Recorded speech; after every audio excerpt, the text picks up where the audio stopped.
Hello friends, welcome to my YouTube channel C S concept 99। तो friends, आज हम बात करने जा रहे हैं AIBE के मोस्ट इम्पॉर्टेंट 15 क्वेश्चंस के बारे में। जो क्वेश्चन आपको एग्ज़ाम से पहले ज़रूर ही पढ़ लेनी है। ये इतने इम्पॉर्टेंट हैं कि मैंने इन सभी को एक ही वीडियो में रख दिया है। और यहाँ पे मैं आपके लिए 15 ऐसे क्वेश्चन बताऊंगा जो आपके लिए बहुत ही ज़्यादा इम्पोर्टेंट होंगे, आपके एग्ज़ाम के लिए, प्रिपरेशन के लिए बहुत ही ज़्यादा इम्पोर्टेंट होंगे। और चलिए वीडियो को स्टार्ट करते हैं बिना किसी टाइम वेस्टिंग के। और अगर आप चैनल पर नए हो तो चैनल को सब्सक्राइब कर देना और वीडियो को भी लाइक कर देना, ठीक है। तो यहाँ पे पहले क्वेश्चन में देखिए, मैं आपको पहले थोड़ा ये बता देता हूँ। मैंने ये आपके लिए सुविधा के लिए ब्लैक कलर से लिख दिया है, ठीक है। जो आंसर है, हम ज़्यादा क्वेश्चन के यानी ऑप्शंस के ऊपर नहीं भागेंगे, हम डायरेक्ट आंसर के। और मेरी आपसे रिक्वेस्ट है, अगर आप लोगों को किसी को भी इस चीज़ से प्रॉब्लम हो, यानी कि अगर जैसा होता है कुछ स्टूडेंट्स के लिए प्रॉब्लम होती है कि सर मुझे तो ये चारों के चारों ऑप्शन बताइए कि चारों ऑप्शन में क्या मतलब है, यानी क्या है चार ऑप्शन। तो फिर मैं आपकी सुविधा के लिए ज़रूर ही चारों ऑप्शन बताऊंगा।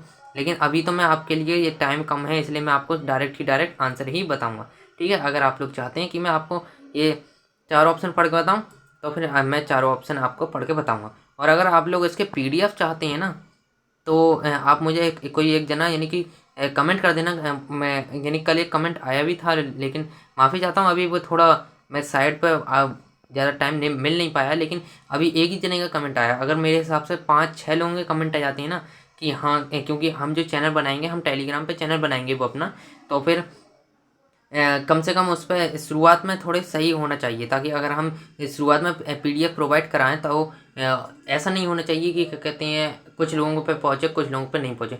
इसलिए जो लोग चाहते हैं PDF यानी कि जानकारी नहीं है तो मैं बता दूं, अगर आप इसके PDF चाहते हैं तो फिर आप कमेंट कर देना कि यस सर PDF चाहते हैं, या फिर यस PDF यानी गिवन मी PDF।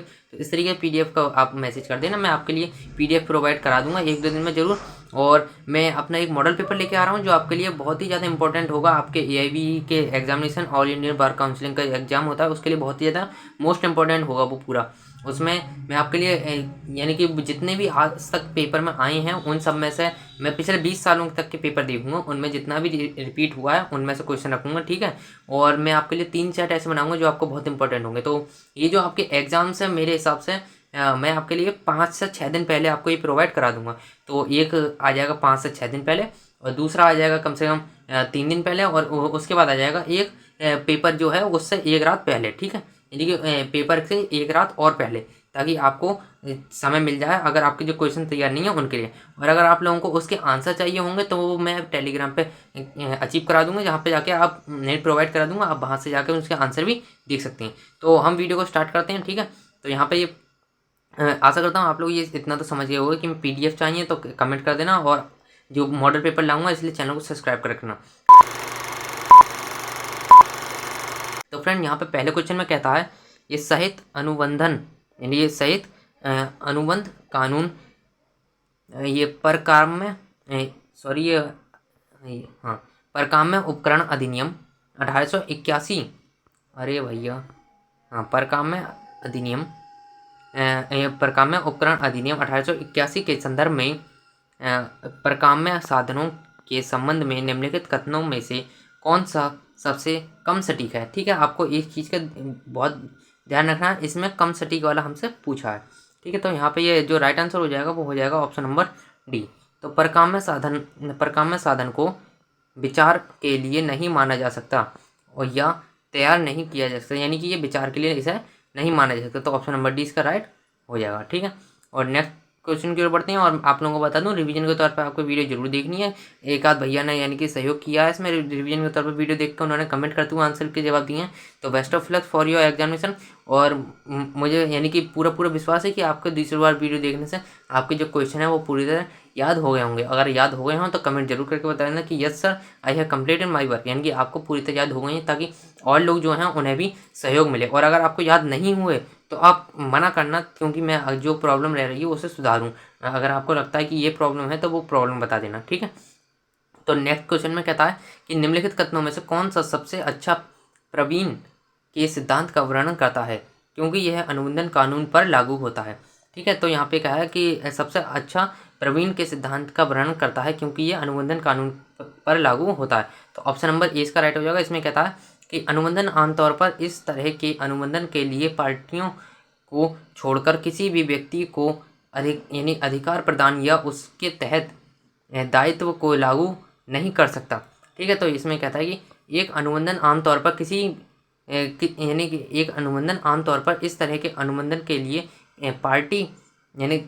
पार्टियों को छोड़कर किसी भी व्यक्ति को अधिकार प्रदान नहीं कर सकता। ठीक है, और नेक्स्ट क्वेश्चन की ओर बढ़ते हैं। तो यहाँ पे कहता है निम्नलिखित उदाहरणों में से किस में संविदात्मक दायित्व या का विशिष्ट प्रदर्शन है जो प्रदान किए जाने की संभावना है। ठीक है, तो यहाँ पे बी जो है इसका राइट आंसर है, जहाँ चल संपत्ति को स्थानांतरित करने का ठेका है। ठीक है, और हम बढ़ते हैं अपने फोर्थ क्वेश्चन की ओर। तो यहाँ पे कहता है भारत में अनुबंध कानून के तहत एक प्रस्ताव के बारे में निम्नलिखित में से कौन सा बयान सबसे कम सटीक है। तो इसमें कम सटीक बताना हमें, तो यहाँ पे जो है ऑप्शन नंबर डी बिल्कुल राइट हो जाएगा। तो इसमें कहता है कि किसी तीसरे पक्ष द्वारा प्रस्ताव की शर्तों को स्वीकार करने पर, यानी कि प्रस्ताव की जो शर्तें हैं उन्हें स्वीकार करने पर एक प्रस्ताव में चूक होती है। ठीक है, एक प्रस्ताव में चूक होती है। इसमें कम सटीक पूछा है, तो प्रस्ताव को जो शर्तों को स्वीकार करने पर ये प्रस्ताव की एक चूक होती है, तो ये गलत बात है। चूक कैसे हुई जब उसे स्वीकार कर लिया है तो। ठीक है, तो हम बढ़ते हैं अपने नेक्स्ट क्वेश्चन को। यहाँ पे फिफ्थ क्वेश्चन में कहता है कि चोट या गंभीर चोट मामलों में साबित होने वाला निम्नलिखित में से कौन सा आवश्यक तत्व नहीं है। यानी कि वह मामला बताइए जिसमें यानी आवश्यक तत्व नहीं है, चोट या गंभीर चोट कि अपराधी का उद्देश्य पीड़ित को चोट पहुंचाना था यानी चोट पहुंचाना था या नहीं था। यानी कि तत्व नहीं है, यानी कि ये उस पर डिपेंड नहीं करता कि अपराधी का जो उद्देश्य था वो पीड़ित को चोट पहुंचाना था भी या नहीं। चोट तो लगी है ना, जाहिर सी बात है, तो अपराधी तो है ही। तो हम चलते हैं नेक्स्ट क्वेश्चन की ओर। और यहाँ पे ये कहता है कि निम्नलिखित में से किस उदाहरण में एक अभियुक्त भारतीय दंड संहिता 1860, तो आपको ये सन याद रखनी होती है, 1860 भारतीय दंड संहिता के तहत अपराध का दोषी होना यानी कि होने की संभावना है। तो यहाँ पे जो है आपका डी जो आंसर है वो राइट हो जाएगा। इसमें कहता है जहाँ ये ऑप्शन नंबर डी राइट हो जाएगा, जहाँ आरोपी के अनुसार चोट बहुत मामूली है और छोटी होती है। ठीक है, तो यहाँ पे ये कहता है दोषी होने की संभावना है, यानी कौन सा यानी दोषी हो सकता है कि आरोपी ये कहता है हाँ, जहाँ पे आरोपी ये कहता है कि जो चोट है वो मामूली और छोटी है। अरे भैया, तुम आरोपी हो, तुम्हारा ये काम नहीं है कि तुम ये बताओगे कि चोट यानी कम है ज़्यादा है, कि चोट उससे कम लगी है, यानी कि तुम्हारा उद्देश्य तो और ज़्यादा मारने का था। ये अपराध का दोषी है, यानी कि एक तो तुमने उसकी चोट लगाई और वो यानी मारा उसे, और ऊपर से तुम कह रहे हो कि चोट उसके मामूली लगी है। तो इस तरीके से अपराध होने की संभावना होती है ये उसके। ठीक है, अपराधी होने की। तो नेक्स्ट क्वेश्चन की बढ़ते हैं। तो यहाँ पे कहता है भारतीय दंड संहिता 1860। देखिए, मैं आपको फिर से बता रहा हूँ, ये जो सन आती है आपको सन बहुत ही ज़्यादा याद रखनी है। और ये जहाँ तक आपको कोई भी नहीं बताएगा कि यूट्यूब चैनल पर कोई भी नहीं बताएगा कि आपको सन याद रखनी होगी। ठीक है, तो मैं आपको बताता हूँ कि आपको सन याद रखनी होगी। भारतीय दंड संहिता, अब ऐसा लगता है, देखो मैं आपको बताता हूँ, भारतीय दंड संहिता 1860 के तहत निम्नलिखित में से कौन सा दंड का एक रूप नहीं है।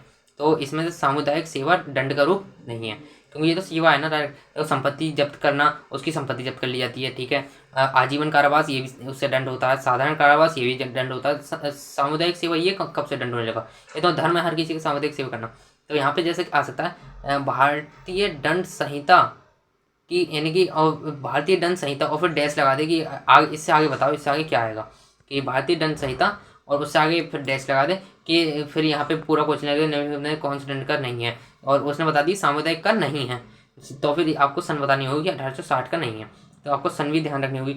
और फ्रेंड्स, अगर आप वीडियो को यहाँ तक देख रहे हैं तो एक छोटा सा लाइक जरूर कर देना, क्योंकि मैं आपको पहले ही बता चुका हूँ, अभी बता रहा हूँ कि लाइक करने में ना तो आपका डाटा जाता है, ना ही आपका स्टोरेज जाती है, ना ही कुछ, यानी कुछ भी नहीं जाता है। लेकिन फ्रेंड्स, मुझे मोटिवेशन मिलता है, जो भी मोटिवेशन है। और वीडियो बनाने में क्या कहते हैं, मुझे कम से कम मैंने पहले ही बताया 2 आवर का समय लगता है।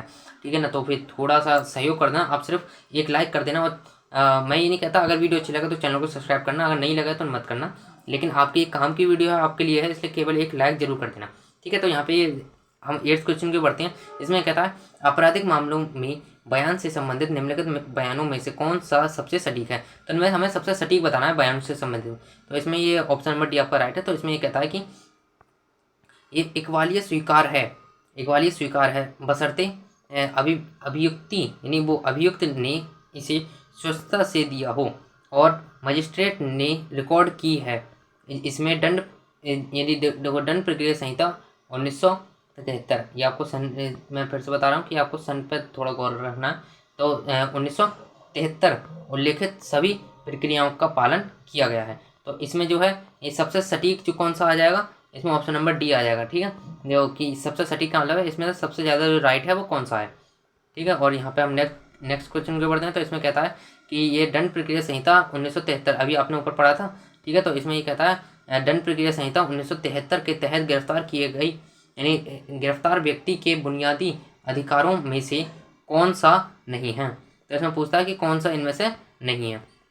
तो यहाँ पे कहता है ये जो बी है वो आपका राइट हो जाएगा। इसमें कहता है कि पूछताछ कक्ष सहित हर समय वकील के उपस्थित होने का अधिकार। देखो ये वकील के पास ये अधिकार नहीं होता है कि वो अगर आरोपी से पूछताछ हो रही है तो अभी वो उसके संग क्या कहते हैं रहे, यानी पूछताछ के समय भी उसके संग रहे, इसका कोई अधिकार नहीं होता। तो कौन सा इनमें से कौन सा सटीक नहीं है, तो ये यानी संग होना ये सटीक नहीं है। ठीक है, तो हम चलते हैं अपने 10th क्वेश्चन की ओर। और यहाँ पे कहता है हमारे 10th क्वेश्चन में कहता है कि जो अगर निम्नलिखित कम से कम एक विचार है कि अदालत आमतौर पर वजन यानी कि अदालत आमतौर पर वजन जमानत यानी वजन जब जमानत के लिए एक आवेदन पर विचार करेंगे होने की संभावना होती है। यानी कि ये संभावना कब होती है, जब निम्नलिखित में से कम एक विचार की संभावना कब होती है, जब वो उसकी जमानत के लिए विचार करेंगे। तो यहाँ पे ऑप्शन नंबर जो बी है वो आपको बिल्कुल राइट हो जाएगा। तो इसमें कहता है कि मामले को संभालने व पुलिस को अधिकार यानी पुलिस का अधिकार क्या है, मामले को संभालने और पुलिस के अधिकारी क्या चाहते हैं, तो इसके अनुसार ही वो उसकी जमानत पे जो विचार है वो विचार होगा। ठीक है, नेक्स्ट क्वेश्चन में बढ़ते हैं। तो ये वाला आपके मोस्ट इंपॉर्टेंट क्वेश्चन, यानी कि इन सब में से ये फर्स्ट नंबर पर आता है ये वाला क्वेश्चन। हाँ, फर्स्ट पे आता है जो आपके लिए बहुत ज़्यादा इंपॉर्टेंट है। तो इसमें कहता है दंड प्रक्रिया संहिता, मैं आपको पहले बताइए, आपको इस ध्यान रखनी होगी। दंड प्रक्रिया संहिता 1973 के बारे में निम्नलिखित बयानों में से कौन सा कम सटीक है, इनमें से कम सटीक बताना है। ठीक है, तो इसमें कहता है कि चूंकि यह एक केंद्रीय कानून है इसलिए केवल संसद ही इसमें संशोधन कर सकती है, ना कि राज्य विधानसभाओं को, यानी कि राज्य विधानसभा इसमें संशोधन नहीं कर सकती, केवल केंद्रीय कानून ही संशोधन कर सकते हैं। ठीक है, नेक्स्ट क्वेश्चन के बढ़ते हैं। तो यहाँ पे कहता है ये अचल संपत्ति, अरे यार ये इसकी प्रॉब्लम ये आ जाती है, ऊपर से हो जाता है। तो इसकी अगर किसी को पता हो कि कैसे सही होगा तो प्लीज़ करके कमेंट बताना। ठीक है, और मैं अभी ये वाला 12 क्वेश्चन की ओर बढ़ते हैं हम। यहाँ पे ये कहता है कि अचल संपत्ति के शीर्षक की परीक्षा के बारे में निम्नलिखित बयानों में से कौन सा सबसे कम सटीक है। तो इसमें जो है वो ऑप्शन नंबर ए राइट हो जाएगा। तो इसमें कहता है कि अचल संपत्ति के शीर्षक की जांच में सार्वजनिक अभिलेखों में उपलब्ध सूचना शामिल है लेकिन निजी अभिलेखों में नहीं। तो ये जो है इसका कम सटीक हो जाएगा। ठीक है, तो हम बढ़ते हैं अपने ये 13 नंबर के क्वेश्चन की ओर। तो इसमें कहता है कि संपत्ति के हस्तांतरण से उत्पन्न होने वाले काम के पक्षकारों के बारे में निम्नलिखित कथनों में से कौन सा सबसे सटीक है। तो अरे हाँ, तो यहाँ पे इसका जो राइट आंसर हो जाएगा वो हो जाएगा ऑप्शन नंबर डी। तो इसमें कहता है कि जिस व्यक्ति पर इस तरह के विलेख के तहत कोई बाध्यता यानी थोपी जाती है उसे अनुबंधन करने में सक्षम होना पड़ता है। ठीक है, तो यहाँ पे ये कहता है कि सबसे सटीक कौन सा है, इनमें से सबसे सटीक ऑप्शन नंबर डी हो जाएगा। तो हम बढ़ते हैं अपने 14 नंबर क्वेश्चन की। तो इनमें कहता है कि निम्नलिखित में से कौन सा बयान सिफारिशों के बारे में एक मौलिक नियम का वर्णन नहीं करता है। तो यहाँ पे ऑप्शन नंबर सी हो जाएगा, यानी सिफारिश का बयान इसमें नहीं आता है। तो ऑप्शन नंबर सी इसका राइट हो जाएगा। सिफारिशों को तथ्य पर लागू कानून के सभी सिद्धांतों की सूची देनी चाहिए। तो ऐसा कोई भी नहीं है कि सिफारिश होने का। ठीक है, तो जैसे जो लोग सिफारिश कराते हैं उसके लिए ये। और हम बढ़ते हैं अपने आज लास्ट क्वेश्चन की ओर। तो फ्रेंड्स, अगर आप वीडियो को यहाँ तक वॉच कर रहे हैं तो वीडियो को एक लाइक कर देना, चैनल पर नए हो तो चैनल को सब्सक्राइब भी कर देना। और वीडियो मैंने फास्ट बोला है क्योंकि एक जने ने कहा था कि वीडियो बहुत ही स्लो बनती है, यानी थोड़ा तेज़ बोला करो, तो इस तरीके बोला करो, तो थोड़ा फास्ट बोला। अगर आपको इससे कोई प्रॉब्लम हो तो आप कमेंट करके जरूर बता देना। ठीक है, और यहाँ पर हमारे ये लास्ट क्वेश्चन में कहता है कि लिखित बयानों के बारे में निम्नलिखित कथनों में से कौन सा सबसे सटीक है। तो इनमें से सबसे सटीक हमें कथन बताना है। तो इसमें ऑप्शन नंबर डी है वो आपको बिल्कुल राइट हो जाएगा। इसमें कहता है कि प्रतिवादी लिखित वक्तव्य में न्यायालय की अनुमति से सभी बाद के चरण में सेट ऑफ या प्रति दावे की रक्षा को जोड़ सकता है यदि ऐसा करने का कारण है। तो इसमें ये कहता है कि बयानों में से सबसे ज़्यादा सटीक कौन सा, तो सबसे ज़्यादा सटीक आपका जो डी है वो हो जाएगा। ठीक है, और यार आपके यहाँ पे जो 15 क्वेश्चन है वो पूरे कंप्लीट होते हैं। आशा करता हूँ आपको वीडियो को पसंद आई होगी, और अगर वीडियो पसंद थोड़ी सी पसंद आई तो चैनल यानी वीडियो को लाइक कर देना, और चैनल पर नए हो तो चैनल को सब्सक्राइब भी कर देना, और ये वीडियो एक जने को शेयर जरूर कर देना ताकि उसके भी काम आ जाए। और अगर आप कंपटीशन की तैयारी करना चाहते हो या आपका कोई रिश्तेदार है जो कंपटीशन की तैयारी करता है, जो कंपटीशन की तैयारी करना चाहता है, तो उसके लिए ये चैनल ये सबसे ज़्यादा बेस्ट है, क्योंकि इस पर आपको कंपटीशन से संबंधित और सरकारी जितनी भी जो निकलती हैं प्रतियोगिताएं वगैरह, उसके लिए इस पर सारी चीज़ें प्रोवाइड कराई जाएंगी, फ्री नोट्स बताए जाएंगे आपको। ठीक है, प्रोवाइड कराई जाएंगी, नोट्स बताए जाएंगे, पीडीएफ दिया जाएगा। और अगर आप लोग पीडीएफ चाहते हैं तो आज भी कमेंट कर देना, क्योंकि कल केवल एक जने ने कमेंट किया था, तो फिर अब ऐसे तो नहीं कर सकते, लेकिन मैं कोशिश करूँगा कि जल्द से जल्द अपने टेलीग्राम चैनल बनाऊँ। और अगर आपको पीडीएफ चाहिए तो आप भी कमेंट कर देना। मिलते हैं नेक्स्ट वीडियो में। जय हिंद, जय भारत।